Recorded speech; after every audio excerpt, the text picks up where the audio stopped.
प्यारे बच्चों, आज हम एकादशः पाठा सुभाषितानि के प्रश्न उत्तरों को समझेंगे।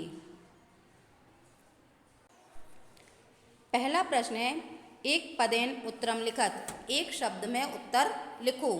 संपत्तौ विपत्तौ च केसाम एक रूपता। सुख और दुख में किनकी एक रूपता होती है?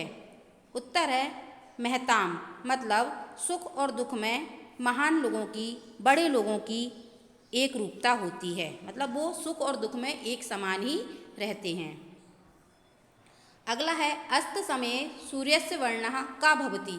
अस्त होते समय सूर्य का रंग कैसा होता है? उत्तर है ताम्रः, मतलब लाल। अस्त होते समय सूर्य का रंग लाल होता है। अगला प्रश्न है, नरत्वम दुर्लभम कुत्र। मानव जन्म कहाँ कठिनता से प्राप्त होता है? उत्तर है लोके, मतलब संसार में।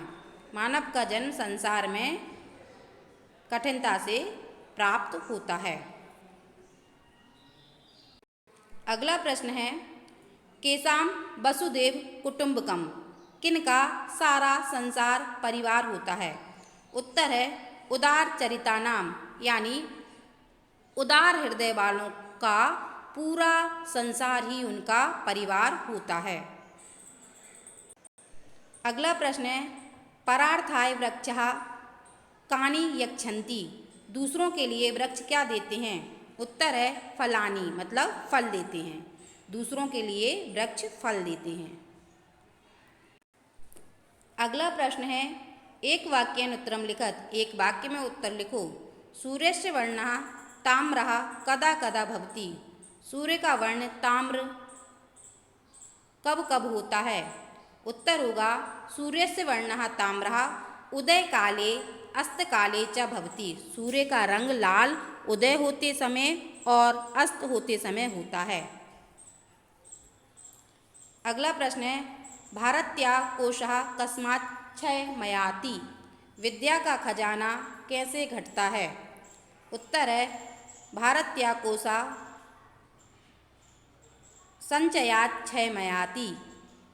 विद्या का खजाना एकत्र करने से घटता है, मतलब विद्या को अगर हम एकत्र करके रखते हैं, इकट्ठा करके रखते हैं, तो उसका खजाना कम हो जाता है। अगला प्रश्न है, वृक्षाणाम स्वभावा कीदृशः। पेड़ों का स्वभाव कैसा होता है? उत्तर है वृक्षाणाम स्वभावा सत्पुरुष इव। वृक्षों का स्वभाव सज्जन जैसा होता है। अगला है, न्यायात पथः। न्याय के पथ पर एक कदम भी कौन पीछे नहीं हटता? प्रश्न है, न्यायत पथः पदमपि के न विचलन्ति। न्याय के मार्ग से एक कदम भी पीछे कौन नहीं हटता? उत्तर है न्यायात पथः पदमपि धीरा न विचलन्ति। न्याय के मार्ग से एक कदम भी धीर पीछे नहीं हटते, मतलब धीर पुरुष न्याय के पद से कभी भी पीछे नहीं हटते। लोके विद्या कीदृशी। संसार में विद्या कैसे प्राप्त होती है? उत्तर है लोके विद्या सुदुर्लभा अस्ति। संसार में विद्या बहुत ही कठिनता से प्राप्त होती है। अगला प्रश्न है, संधि विच्छेदम कुरुत। संधि विच्छेद करो। कोशो अयम, इसकी संधि होगी कोशः प्लस अयम। अगला है यथेष्टम, इसकी संधि होगी यथा प्लस इष्टम। अगली है फलान्यपि, इसकी संधि होगी फलानि प्लस अपि। युगांतरे, इसकी संधि होगी युग प्लस अंतरे। अगला है श्लोकम पूरयत। श्लोक को पूरा करो। विना वेदम विना गीताम विना रामायणी कथाम विना कविम कालिदासम भारतम भारतम नहीं।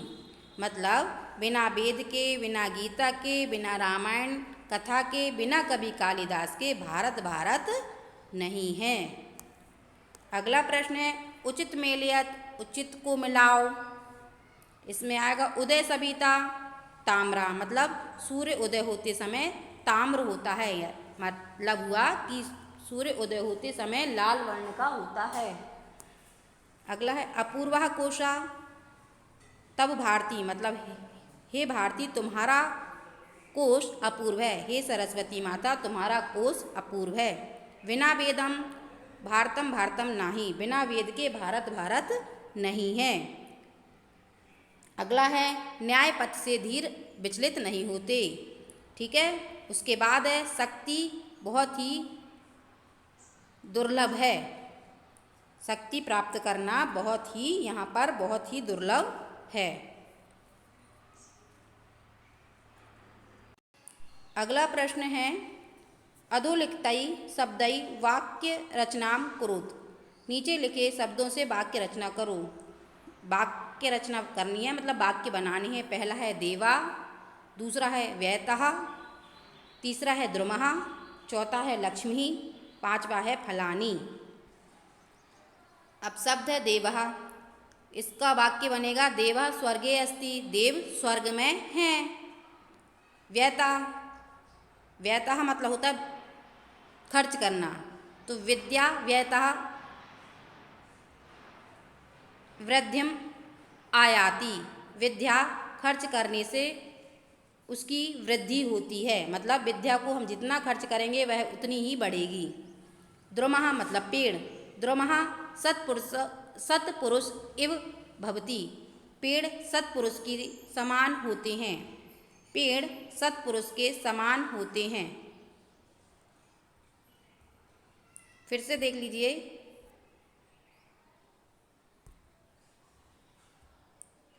पेड़ सत्पुरुष के समान होते हैं। अगला है लक्ष्मी, लक्ष्मी चंचला भवति, लक्ष्मी चंचल होती है।